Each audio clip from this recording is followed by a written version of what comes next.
Hello there.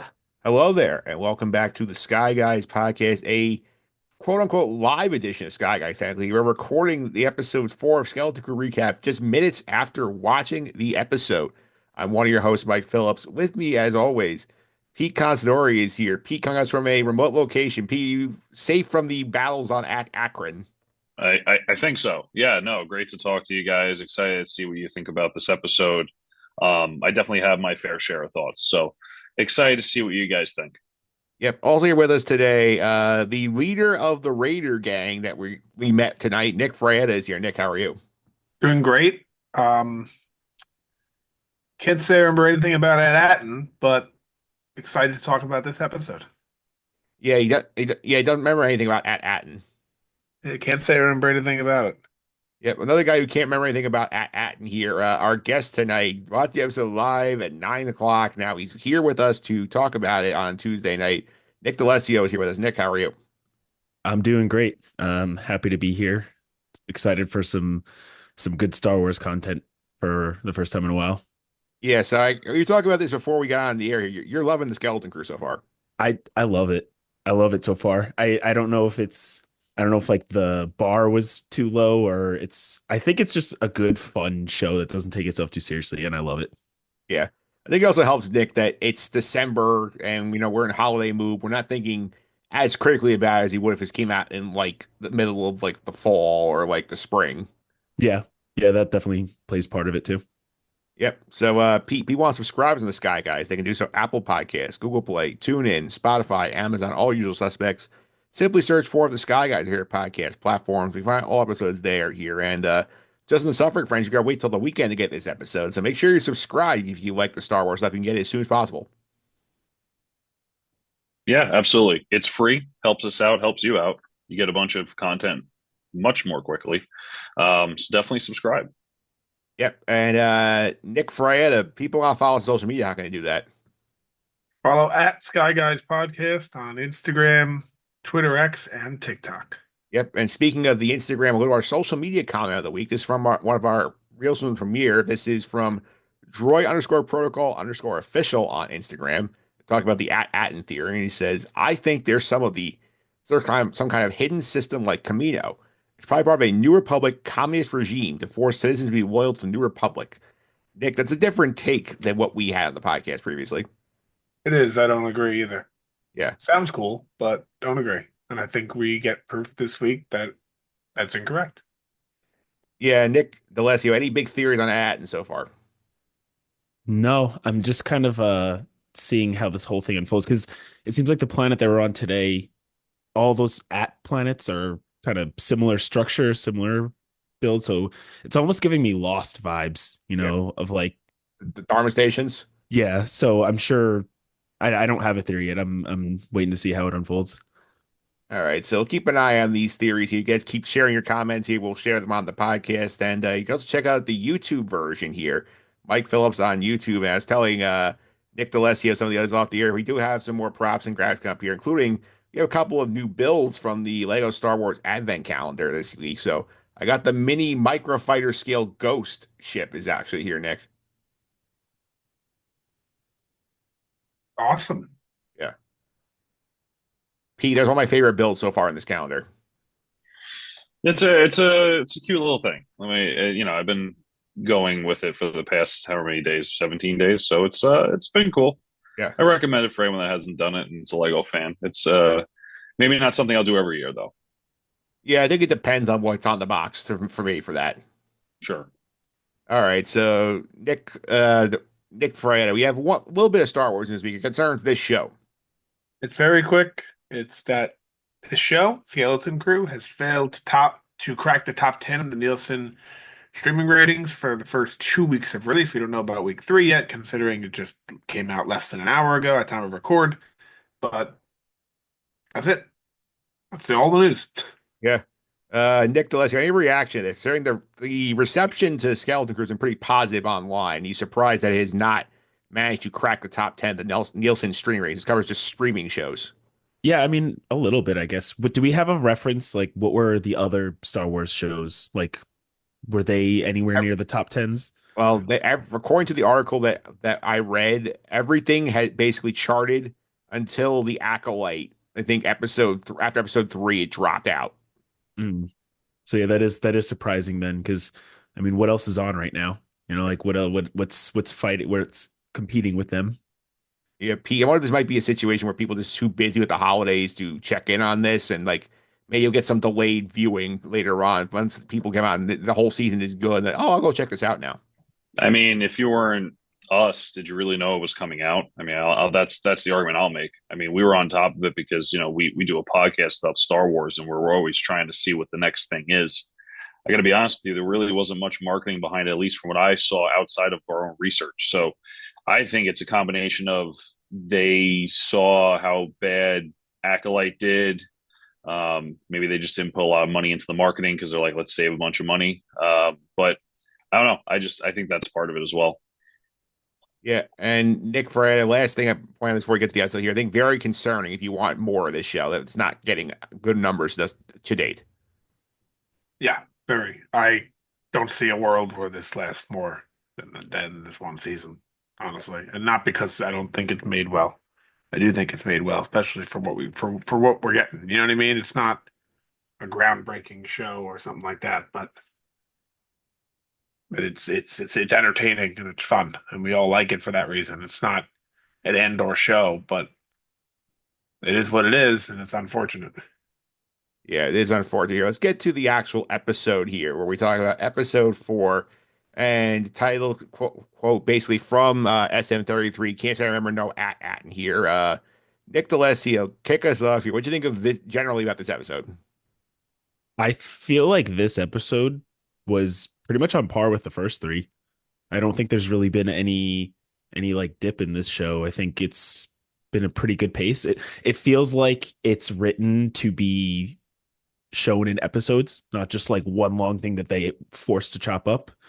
And then this episode in particular, we actually got some good character development. We got a good moment with Fern. We got some good moments with Neel. Like I think this was a pretty solid episode.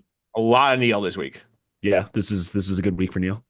Yeah, and Pete, I will also say about this episode too. I do think Nick D'Alessio's point is good about like this does feel like it's a show where it's sort of like we have a stop of the week that we're going to every week. Like the first week was at Attin, and then the port. Last week we went to the space station where Kim was at. Now we're on this planet. Like we're coming somewhere, we're doing something, we're leaving, and like we're not. It sounds like naturally breaking every episode, not sort of like one thing is chopped into like 8 pieces. Yeah, I mean, I would argue that in shows past, we would count that as a criticism. I like to call them filler episodes, and this episode to me was a little bit of a letdown, and we'll explain more as we talk about the episode.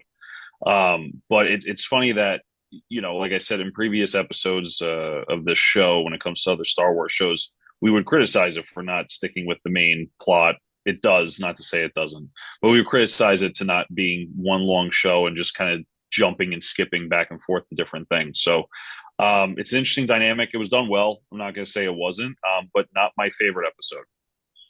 Yeah, Nick, for anything you want to add before we get started? I like this one just as much as I like the others. I feel like the one thing about this show that I really appreciate is how fast things are moving. And I don't feel like the pacing's too fast. It's just in a way of like they could have spent 2 episodes on this planet easy. Yes. Easy. Maybe even longer. You could have slowed this down, gotten involved with the war, all to turn out it was for nothing. Find that whatever it was, where were they at the tower, I guess? We call it the Fallen Sanctum. Sanctum. You could have took another episode to get there. They could have spaced this out over 3 episodes, and instead they make it quick. You get to the point. There's not a lot of filler in there.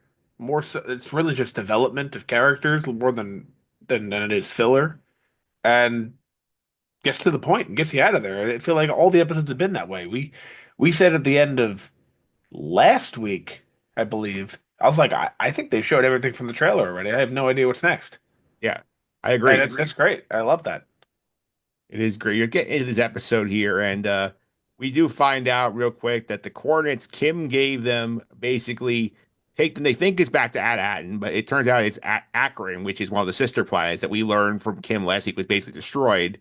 in the modern timeline here. So, did they fake you out at all, Pete? Make you think we actually got back to Attin in episode 4? Um, a little bit. I think one of my predictions was that they were going to just make it back to Ad and there's going to be a totally different storyline that we didn't expect. So at first I was like, oh yeah, they made it back. And then once it looked different, I knew, okay, definitely not it. So did fake me out for like a hot second. And then I figured out pretty quickly, okay, we're on a different planet that's mimicking their home planet. Yeah, and Nick D, like I did think it was funny a bit to sort of see like when you get out they get out of the ship and they see all the overgrown like stuff, the abandoned structures. I'm like, oh, like is this the Last of Us episode of Skeleton Crew? Yeah, again, I said it before. I was like, this is giving me Lost vibes. I was like, are they actually on at Attin, but like they're in a different timeline or some weird space time thing. Like that's kind of why I thought it was going. Um, so yeah, it got me like a little bit at first, but then yeah, once it started unfolding, I was like, okay, they're on the wrong place. Yeah, and we also get a little the power dynamics with John and the kids now, Nick Fraietta. We see that like basically the kids have decided that John needs a babysitter in the form of SM-33, and he's basically grounded to the ship, which I think is hilarious because John is he could leave if he wants to, but I do think it's funny how he's just letting this play out. It's like, okay, I'll just take my opportunity to just go steal stuff while they're off doing whatever they want to do. Yeah, yeah. I don't really have much to add to that. Yeah, I think it's funny too. Um, I have big like a lot questions on what we're actually where we actually are here. I know we find out it's at whatever they call it. What do they call it? Akron, At Akron. I know we have Yats. bunch of ats here. I want to know more about that. I feel like it's at first I'm sitting here thinking, oh, we've just arrived on this planet in the present day, and Yeah. that time travel stuff was true, but I don't think that seems to be the case anymore. I don't because I know Nick D, you have not listened to our previous theories here. We had a theory where basically it was time travel, how that they were stuck in the old Republic era, and when you leave the planet at Eden, that is, it's modern day, and it seems like that was holding water for a little bit here. It's like, oh wow, this might actually be true, but then it's not the case. It looks like it's different planets, but they're all based on the same planet. So it's almost like the SUNY schools Yeah. all being one school, but they have different little areas. Yeah, almost like Epcot a little bit, Nick D, sort of like where it's like it's one sort of community basis idea, sort of the model that Disney came up with back in the 60s he was going to build before he died, an actual community where it's like same model but like sort of different like structures on the planet, sort of like maybe it's not like we have 7 planets that all sort of fit this mold. Yeah, I mean, they even say like Neil's like, oh, that's the building that my mom would be working in, and like it's almost like the layouts are exactly the same. Like it's like almost like a cookie cutter. Like there's something is going to be revealed, something bigger going on with this, but because it didn't even seem like it was just a little bit similar. It was like literally they knew where they were going based on like the landmarks and stuff. Yeah, P. It's sort of like I'm gonna call this now the Star Wars Epcot theory, where it's sort of like this is the sort of the galaxy's experimental communities, and then they sort of came up with this idea to see if this sort of model would work, and clearly it did not because this model did not take off in the present day. Yeah, I mean, I think Nick D's onto something. I think there's a lot more here about the society and how those plans interacted, and I'm excited to kind of dive into that.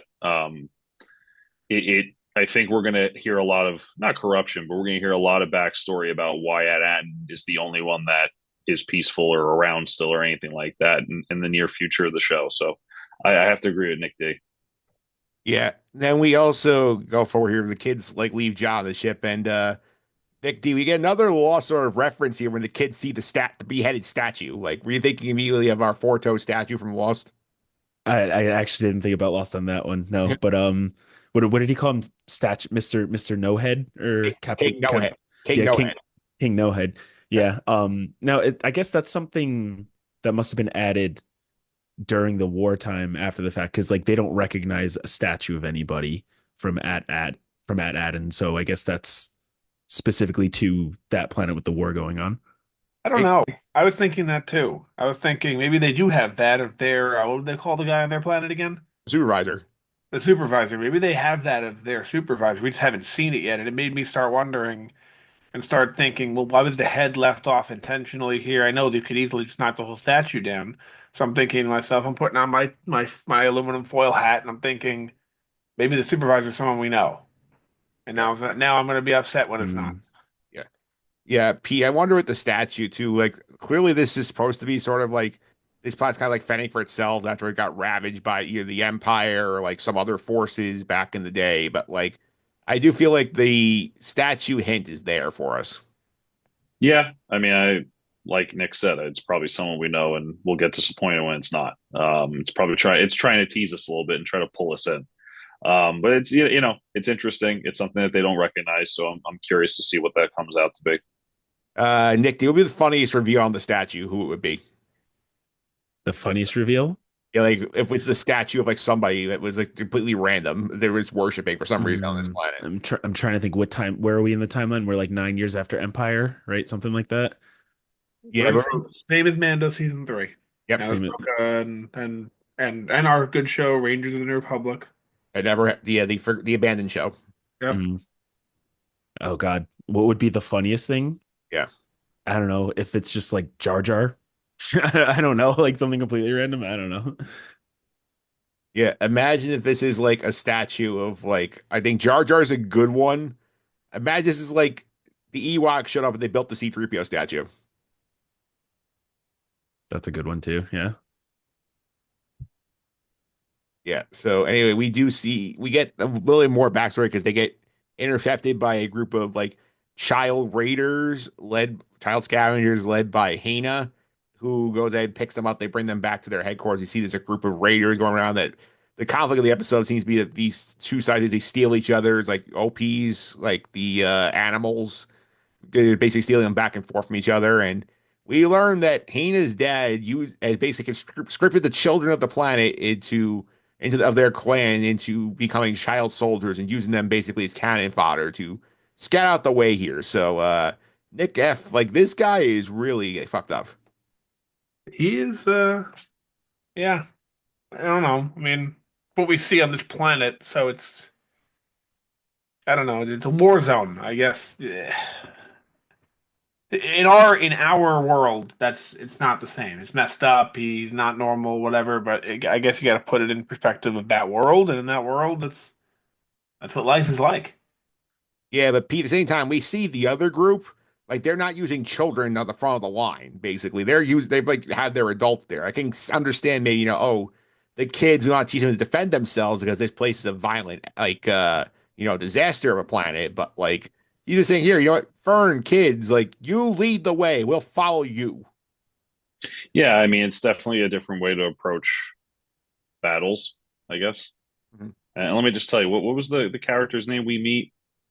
The kid, Yeah, Hana. hate that character. Hate that character, and I'm just gonna say the reason for that is two words: Power Rangers. Yeah. You think she's another Look, Power Ranger? the another one of them sliding for no reason, doing flips for no reason. I hate that character. Hate it. She, Sorry. she Just did gonna do a put it really out there she did do a really funny front flip with like the dramatic like this is as for far as no I can reason. go. I'll see you guys later. And then a For front no flip. reason. She, And she even did like too. when they're escaping the bus, she's like, "Let me just Yep. slide the entire length of the bus and be like, follow me quietly."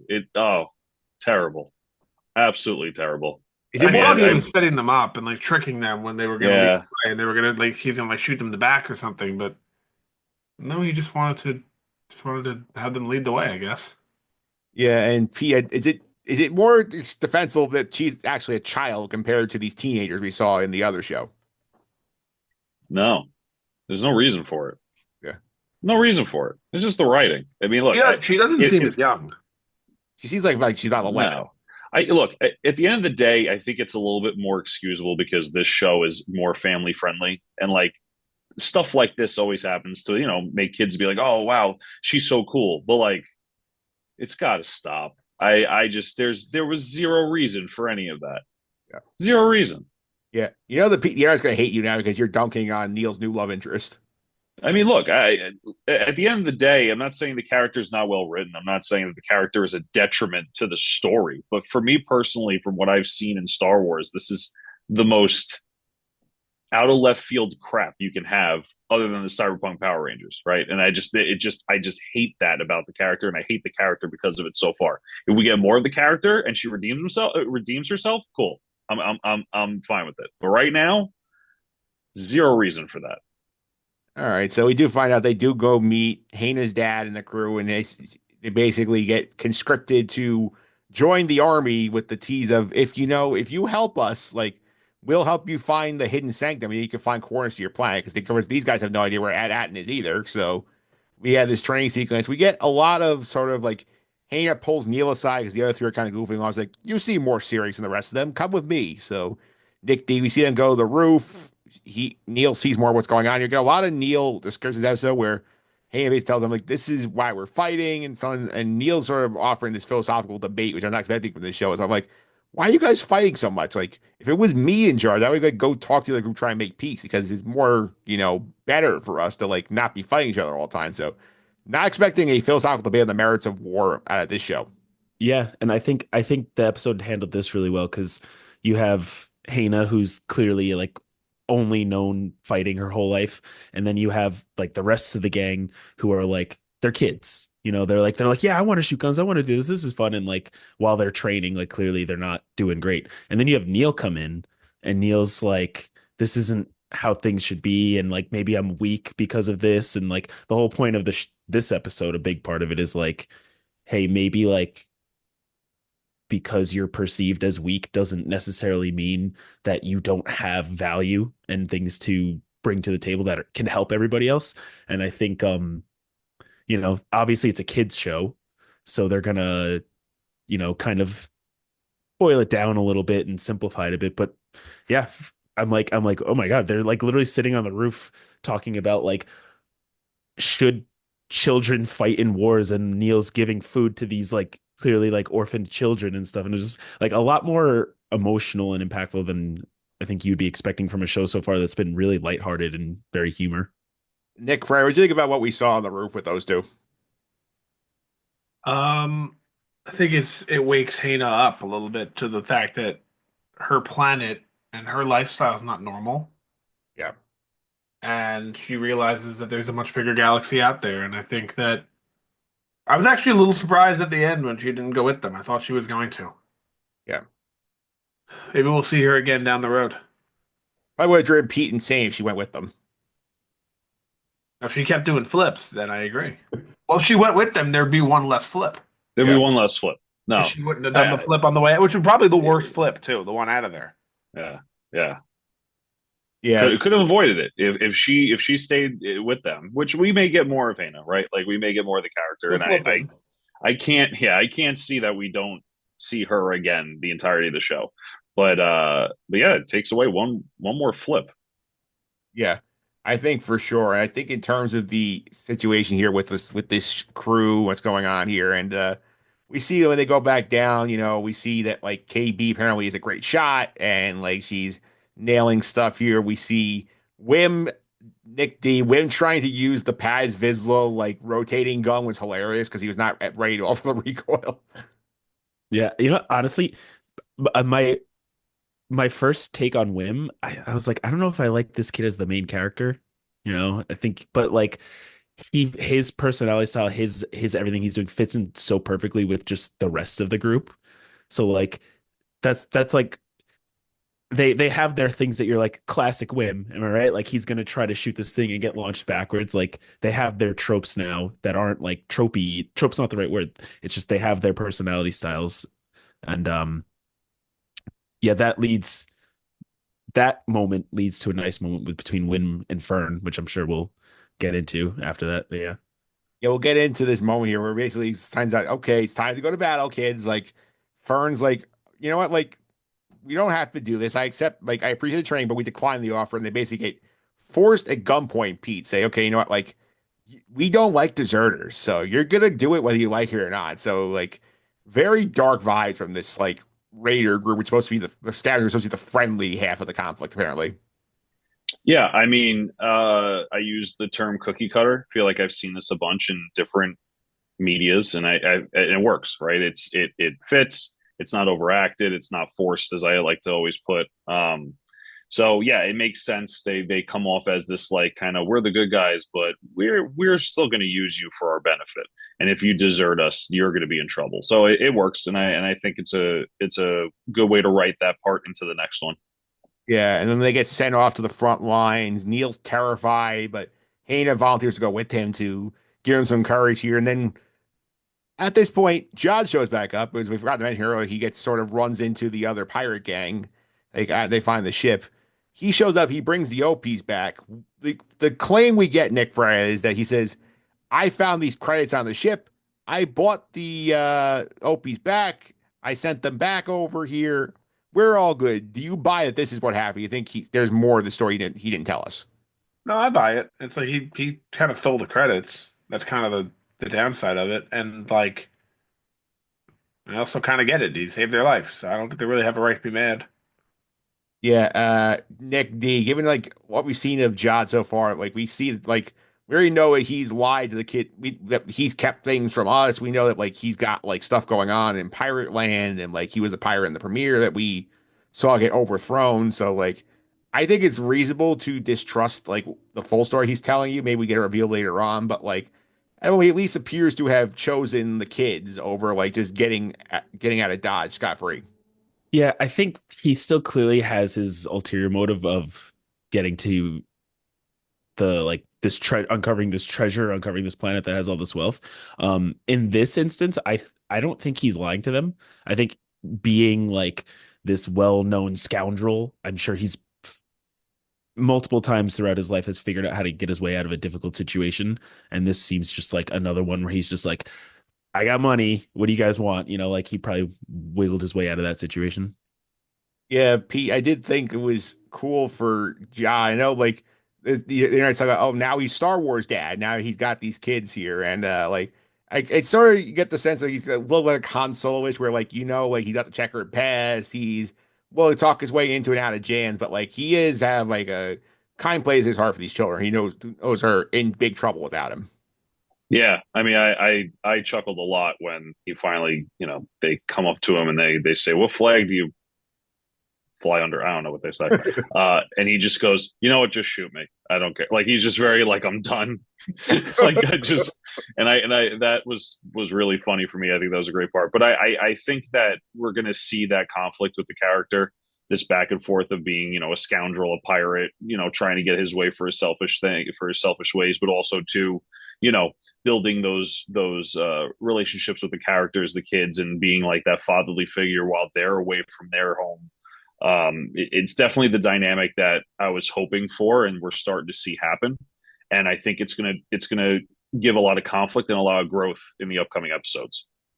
Yep, and we see that at this point, Hayner leads the group to the hidden sanctum, like the fallen sanctum, and we find out that Neil's like, "Oh, that's like our that supervisor's tower back on our planet." So they part ways.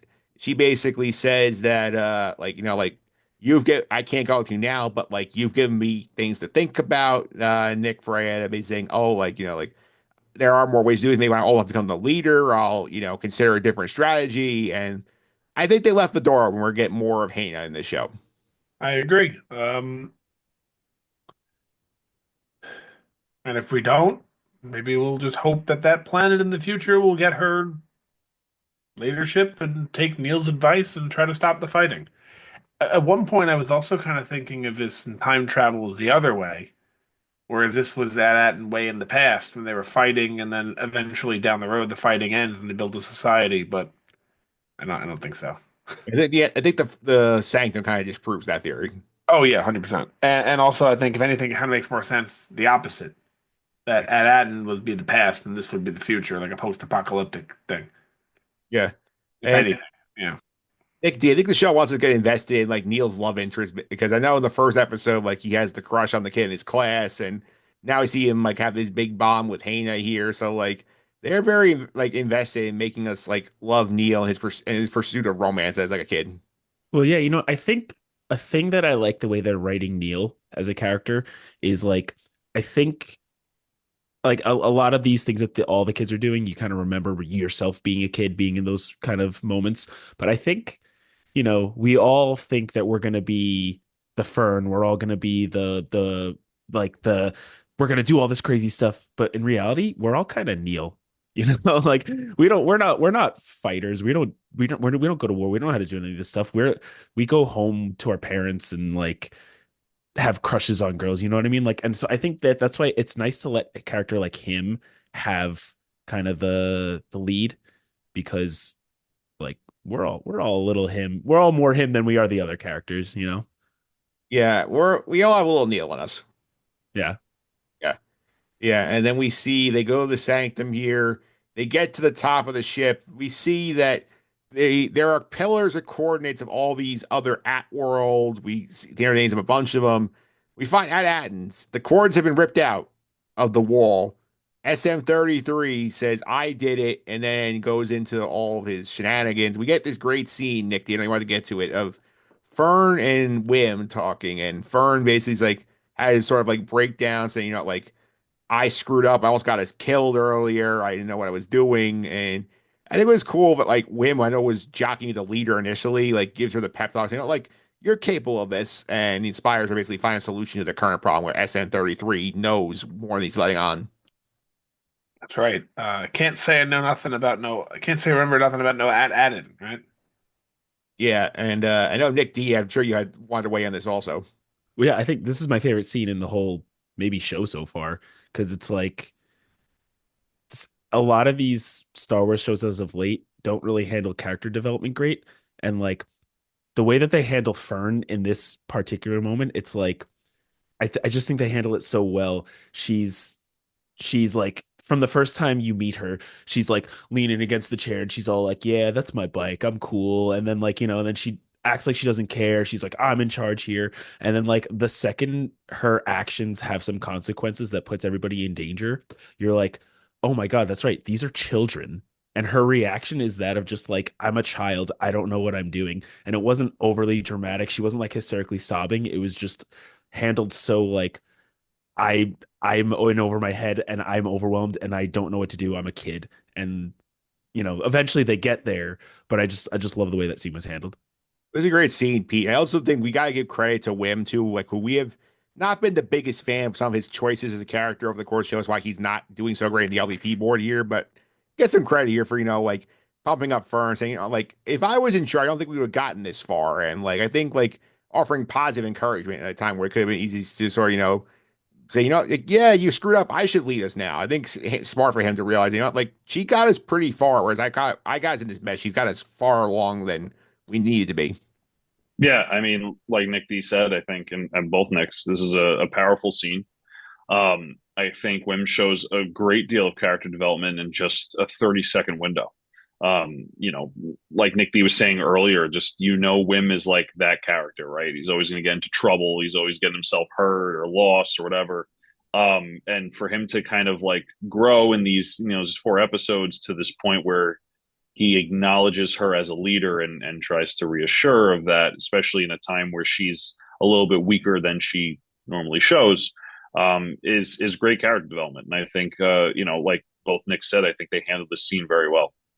They did handle it very well. And she gets this great idea. It's like, like, I am the captain. I can tell him what to do. So she goes back to SM-33 while KB's basically trying to overwrite his memory somehow. She basically stops and says, like, I'm your captain. I override your memory, tell me what happens. And then we get the really dark, twisted story of SM-33, Pete, where we find out that his old captain found this planet.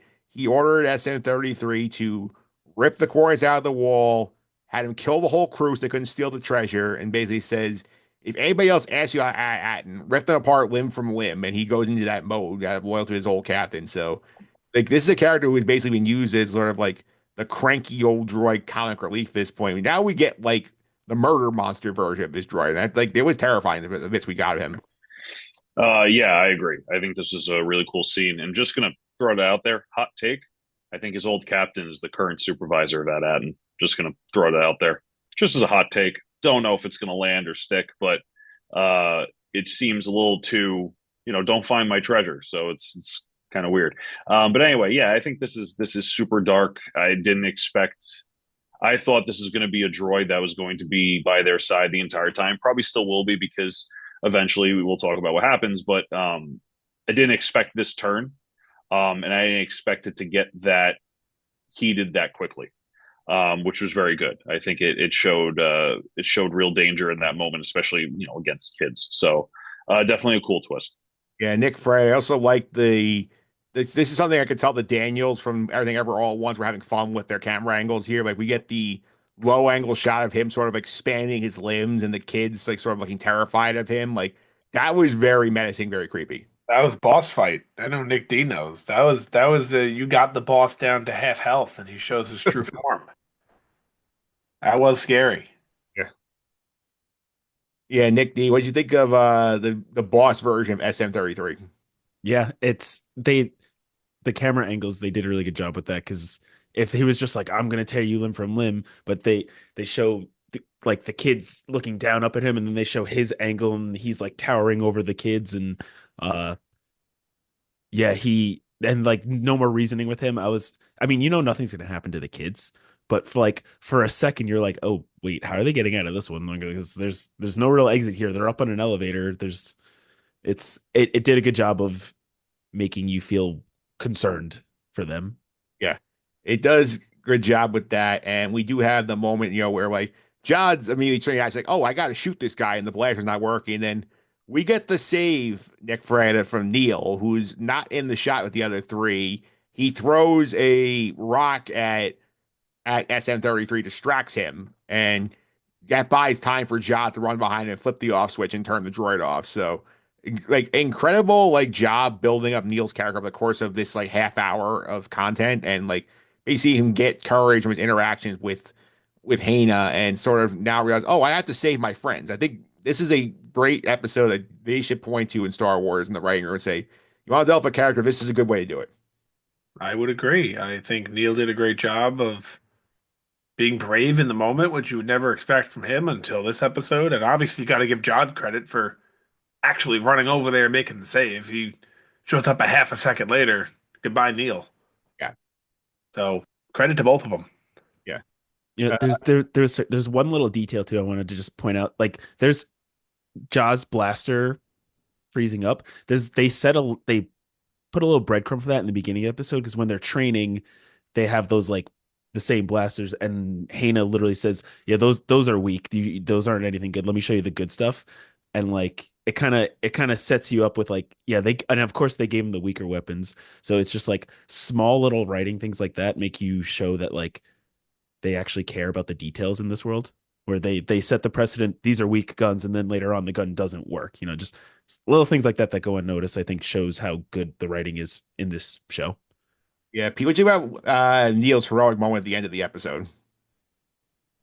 I mean, I'll just outright say it. Neel is the Neville Longbottom of Star Wars.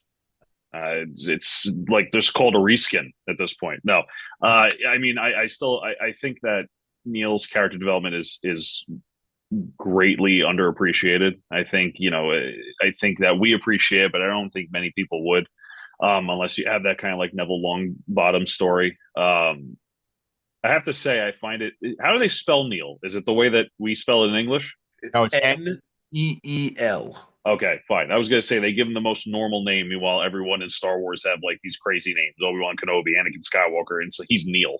But anyway, yeah, no, I think that this was huge for the character. It's a super important. It's a Neel episode. I mean, that just to me, it's a Neel episode, and I think that you can't really take it away from him. I think he shows a lot of courage in this episode, grows a lot, has a romantic interest in this episode that kind of works out, kind of doesn't. A lot goes on for the character, so definitely a strong episode for him. Pete, this is the same show that spelled Kim K H apostrophe Y M M last week. Listen, man, I had to ask. I just thought it was a little correlation. They give him this regular ass name, Neel, you know. I But started thinking actually about his name at one point this episode and how it was somewhat normal. I knew the spelling because I watched the sub with the subtitles, and I started thinking to myself, "There's really no normal names in Star Wars outside of like Luke, right? Or there's a few, but." Then I started thinking, wait, another one is Owen, Luke's I guess, stepfather, whatever. And then I'm thinking another normal name was Ben. But back then, we were led to believe Obi-Wan Kenobi, his name was Ben, but his Jedi name was Obi-Wan, maybe. Yeah, And then I started thinking, does Tatooine just give normal names? People, even Beru was somewhat normal. yeah. And then I started thinking, is Tatooine just give normal names to people? But that obviously was discredited when we saw the prequels and Phantom Menace, Shmi and Anakin and what was his friend's name? Hitster. Anakin. Yeah. So obviously that wasn't true. But at first, I feel like that theory held some water Yeah. in my head for like a good 5 seconds when I was thinking about it. But no. I think the only normal name of somebody we kind of get like after like these sort of things is after like the original characters to an extent is you could say arguably Finn to some degree, although Sometimes Poke is our that name. name. That Poke isn't that name, and Tristan, like Sabine's brother in Rebels. Well, isn't there Rose? Rose, kind of. Rose is somewhat normal. Ray isn't.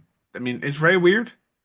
That's not a name you hear very often for I like. mean, I know some. I know Not some. common, but not weird. I know some female Rays. I don't know any that are spelt that way.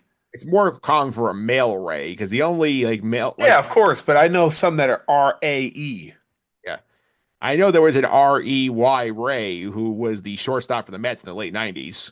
Well, that's true. Ray Ordonez. Yes. Yeah, I can't really think of many other names that are somewhat common, though. Yeah. I'm sure there's a few that we're not thinking of, but Well, I think also Kanan Jarrus' real name Caleb Doom. Caleb is common. what was the name of the remember in Attack of the Clones, they hire the bounty hunter girl. Yeah. What's her name? Sam. No, I don't think so. You know who I'm talking about? The one who gets shot with the dart by Jango Fett. I know Dexter Jetster. You could also argue Dexter's common. I'm gonna find out this girl's name. The All bounty right. hunter. Carry on. All right. And wrap this episode up here. Nick D, how funny was it the episode ends on I think he fainted and go to credits? Yeah, that was really funny because I thought it's like here's Neil's triumphant moment, and he's like, guys, and then he just passes out, and I was like, okay, yeah, like they gave him his moment, but he's still Neil, so he still has a Neil moment to wrap it up. The Yeah. name was not Sam, it was Zam. Z-A-M. Of Yeah. course. Yeah. And P, I do think it's a great way after a very like sort of like dark series ending to give us a nice little laugh to end the half hour. Get us ready for the next episode. Yeah, I mean, I don't want to say it delegitimizes it a little bit. I have to keep remembering this is marketed and this is a family show. This is not something like what The Acolyte was supposed to be, or something that's supposed to be super dark and like super serious. So sometimes that kind of gets in the way of me perceiving it that way. So when I first saw it, I was like, this serious thing just happened, and they're just going to end it with, "Oh, he fainted." So at first, it kind of was like okay, whatever, but it grew on me a little bit. You know, like Nick D said, he has a typical Neil moment at the end of it. So it comes full circle. So I'm okay with it. All right. So anything else you guys want to touch on before we get to the trackers and whatnot? Um, I want to say what we think these other hidden worlds are and what it means. So you want to do a quick theory roundtable on the hidden on the at Like on like the at project, we'll call it. yeah. I've said my piece at the top here. I think this is Star Wars Epcot. This was designed to be like sort of like experimental community, and the experiment did not work out. That's my take on it. Well, when you say it didn't work out, would you not say that would you argue that Attin is not thriving? Yeah, I'm saying that there's a reason this was not duplicated across the galaxy. There's a reason that Star Wars did not become a communist galaxy. Okay. Okay. Um, I guess that's what it has to be, right? It has to be some sort of program that didn't work out in that sense, where it's not that it's not replicated elsewhere. But I would think there's probably like six of those planets, maybe four of them at minimum. Probably somewhere between four and six. Let's just say five for sake of argument. Well, Kim said 7 last week. She did, Yes. and we have already seen two of them. So there's five others out there. So we're not going to all of them, right? We might go to most of them. I mean, I have a theory.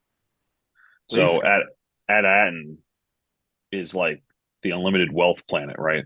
Like everything's taken care of. There's no fighting. There's no war. I think Attin either stole from the other planets, leaving them in poverty, or the people that people kept leaving and restarting civilizations on different planets, and now it's led to we take the money, move, take the money, move, take the money, move, and Attin was the final destination, if you will. But I think there's something going on there. I think Attin is not as pure as it is supposed to be perceived, because they keep saying people can't go off world. This is the only thing you have to worry about. We're going to tell you what to do for work. You can't be curious. You can't be this. You can't be that. So I think there's something in the background there where maybe they stole the money. Maybe they went to war with the other planets and they're the ones that won. And that's why they have this like unlimited wealth that's just generational, that just stays within their own ecosystem. So they never run out of money. So that's my theory. Nick D, anything you want to add?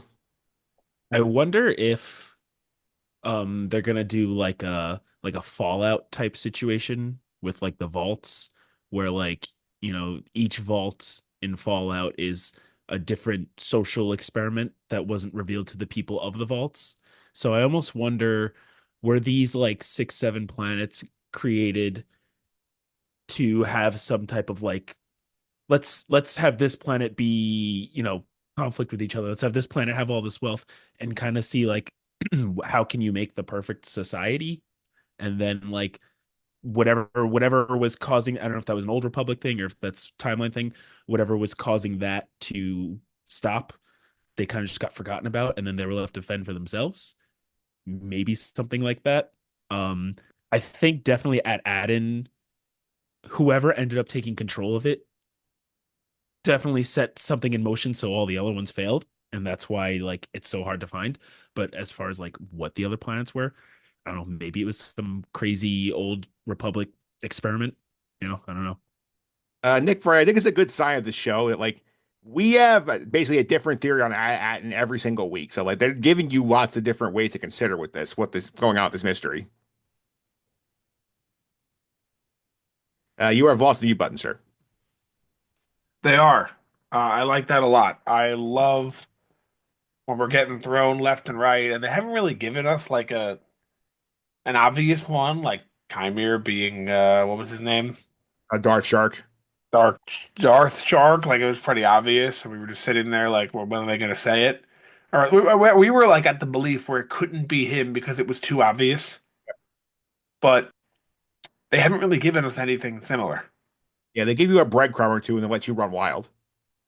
Yeah, and then they give you another one right after that makes so much more sense. You go, I can't be that one. Now it's this one.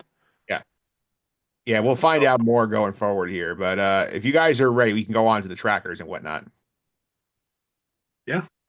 All right, so the much anticipated character draft update, which Nick D'Alessio was learning about for the first time because he's a little behind on our podcast listening because he was obviously consumed with holiday activities in the month of December. But we did our character draft in the preview show where we picked our 3 teams of characters here. So this is what we have to work with here. My team was Hondo Onaka, Emphas Nest, and Mayfeld, so on Team Pirate. Pete went with the synergy route of Mando, Chopper, and Jason Sindula. Nick went with the I appeared every show, Carson Tava, Zeb, and Grogu here. So Nick D, what do you think of these teams? I thought for sure when the X-Wing landed, it was gonna be Carson Tava popping out of it. I was like, that's definitely gonna wait, was that no, that wasn't this episode, was It it? was last week. Last week's Last week, episode. and that was my chance. Yeah, I thought for sure that was Carson Tava. Um, yeah, seeing all these lists for the first time, I'm like, I feel like all three of you guys have the one that I'm like, this has to be for sure. But I guess so far we haven't hit anything, right? We haven't hit it yet on any of these characters. And another one missed opportunities that like apparently if you zoomed in close enough when they were at the port last week, Hondo's ship is at the port. We don't see Hondo. Was Hondo the first overall pick? Yes. Yeah. Yeah. This has got to be Hondo's time. I'm gonna go with Team Pete though because Pete always gets robbed in these, so that's who I'm picking. You're like the guy in Mario Party who always picks My the man. best to win. Although I appreciate it, Nick. a funny point about this is I don't know if we want to discuss this on the air or not, but like on some of our Instagram comments, we have a poster who's claiming to be like the father of one of the actors who claims that nothing is connected to any of the previous Mana materials. He's basically if you, this person is who they say they are. and they claim that their son plays Wim, and that he's seen the scripts and brought him to set. That like this draft was meaningless if he is he believed. I feel like if Some that's true, you probably shouldn't be saying that stuff on the internet. Yeah, that's pretty crazy to be just throwing that out on social media. Like I saw the scripts and this is I mean, definitely not true. he has the same last name, and he somewhat kind of looks like an older version of Wim. So I'm not saying I don't believe him, but I mean, I kind of don't. But at the same time, If it it's doesn't, true. Shut your mouth. yeah, like shouldn't there be like NDAs involved in this stuff? I was gonna say Disney lawyers would not allow that to happen. If you die at Disneyland and you pay for Disney Plus, you know, if Right. if things like that happen, I'm pretty sure they won't allow things to leak on social media Yeah, although possibly this guy was engaging in subterfuge. unless it's a Disney plant to mislead everybody. Yeah, and they chose us to be the plan. Yeah. We are the chosen ones. Yes, and let's update also. We had two trackers hit this week. So Pete, we got a new planet. We got at Akron now, the second at planet. So two planets so far in 4 episodes. All right. Hey, listen, I'll take it. And Hannah is our named child of the week, Nick. So we're up to Nick Fraietta with the 10 named kids this season. That's great. It's great. Question. If and when Grogu appears to win the character draft for me, does he count as a named child, although he is 50 something years old? I'd allow it. I would think so as well. They do call him the child. Yeah, like I would allow it. And next up here, we'll get to our MVP, LVP board. These are the best and worst characters of Skeleton Crew through the first 3 episodes as rated by us. So here is the state of the board thus far. KB on top of the board, +3 after her strong performance last week. Fern and Neel tied for second at +2. The writers, thanks to Pete, +1. Then we have Jod, aka Captain Silvo, aka Crimson Jack, +1. The security droids from Attin got -1. Brutus fell to negatives last week for at least with Jod and failing to keep the kids on the port here. Wim's dad at -2 and Wim at -4, bringing up the rear here. So we will go ahead here and start out with Nick D'Alessio as our guest here. You can tell us who is your MVP of the week. I mean, this was Neil's week, baby. It's Neil all the way. I don't see how you could give it to anybody else. When we were first introduced to Hana, I was like, "Oh, is Hana going to be the coming in star to shine this week?" But no, just Neil took over and he didn't let go. Yeah, Neil's the correct answer. I will say that for the sake of variety, I'll give Jod a point here because if he doesn't, get the Opies back, these kids probably get killed by the Raiders and the gang, and we don't have Neil's moment to save himself. So again, that plus he shuts the droid off, which also what is important. So I'll give him an MVP point. Pete, what are you doing?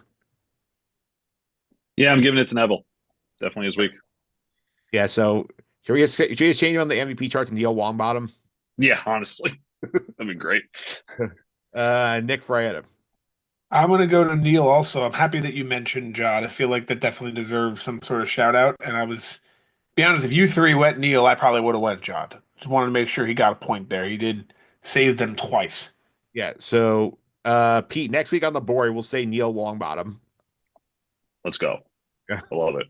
All right, and he is now in the lead at +5 for the season. So we'll go the other way now. The LVP of the week. I'm gonna go with Hana's dad because I feel like this is a very obvious one. Like he's just using his children as soldiers to throw them out in the front lines to shield the adults of society from the risks of the war, using them as scouts and whatnot. So I feel like this is not a great. I understand why you have your kids able to defend themselves, but basically use them as cannon fodder gets the automatic LVP in my book. So Pete, where are you going? Hannah. Yep. 100% Hannah. Stop doing flips. You're a great character. We don't need the flips. Please. I beg you. Nick Fraietta. I got to go with the dad as well. Same reasons as you. Nick D. Yeah, I mean, I want to be something different, but there was really no other character in this episode that wasn't other than Hana's dad that did anything even like remotely bad. Like there wasn't even anybody written to be bad. Everybody was written pretty strong in this, and I think with that, Hana's dad is just the most like you're using child soldiers, and like clearly the other side, I forget their name, like they're Like, willing to bargain. They just let Jod go with, so it's not like they're how bad can they really be? So yeah, Hannah's dead. yeah, I'll say Fern was a consideration just because like she's way overhead this episode. Like she has to redeem herself on her idea of figuring out like the override Jod's memory, but Hannah's dad is a very shitty dad. For the record, it is Hayna, Hayana. Okay. Naturally. That is the spelling of Hayna from the subtitles, which I recommend if you don't, please switch to it. Hannah's dad makes Will's dad look good, and he's not a very good dad either. So Wim's dad, you mean? Wim's dad, yeah, sorry, Wim. Yeah, to be We fair, though, with talk, Wim's, yeah. Go ahead, sorry, please. Nick. Yeah, no, to be fair, Wim's dad, I feel like they live in such a closed society. Nothing bad happens. Like if you grew up in that and you know everything's going to be fine, it's kind of like I can't hold the guy too harshly on that. Yeah, but there's worrying, not worrying that your children's going to be abducted, and then there's like, Dad, I'm feeling nervous. Can you read me a bedtime story? And your dad's response is, "You're too old for that shit," and then he shuts off the light. Like No, I that's I agree. I agree. Yeah, well, we discussed that like Wim's dad, although he's kind of an ass, he is working hard for his family and cares deeply about Wim. And in yeah. that sense, he is a good father, like caring about his family. Yeah, I think we gave him the LVP, Nick D, just for like poor work-life balance. That's why he got the LVP point. That makes sense. It's not like he's a bad guy. It's just sort of like he like put too much into like providing for his son as opposed to being emotionally available for his son's needs. Yeah.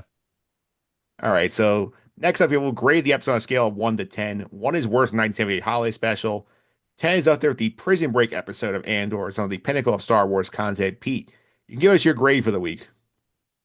So I think this is going to be a little controversial because I this show has exceeded all expectations that I had so far. I think that there was a lot of non-hype going into this, right? We were just very like, like I said, low expectations, whatever. I think this is not a strong episode by the content of what happens in the episode. I think it's a strong episode only from the character development. I think if this episode happened in any other show that was written by those writers, we would not be happy with this episode. For example, take the content, throw it into Acolyte, throw it into Mandalorian. We're saying, oh, we just went off world to do some random thing. We didn't get anywhere, right? We've made those comments before. I've made those comments before. So I think if this is in any other show, we have a problem with it.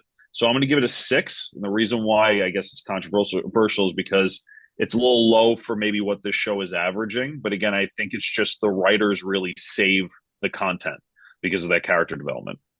Nick Fraietta. I'm gonna give it excuse me. I'm gonna give it a 7. I think I gave last episode an 8, I believe so.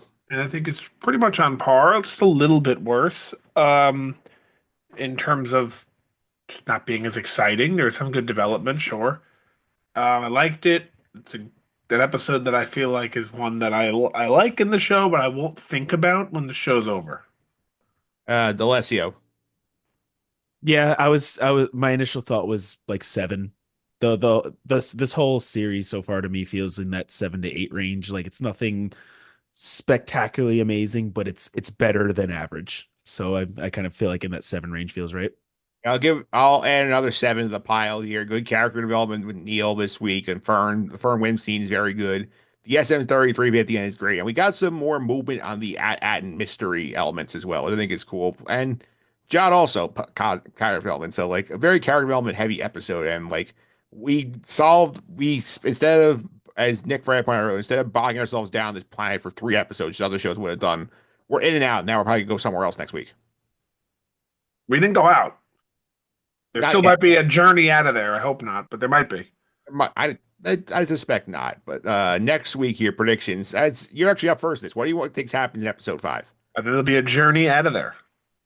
Journey off at I do think, in all seriousness, you don't write that as just joking, but I do actually think we kind of forgot about Brutus and the gang, Yeah.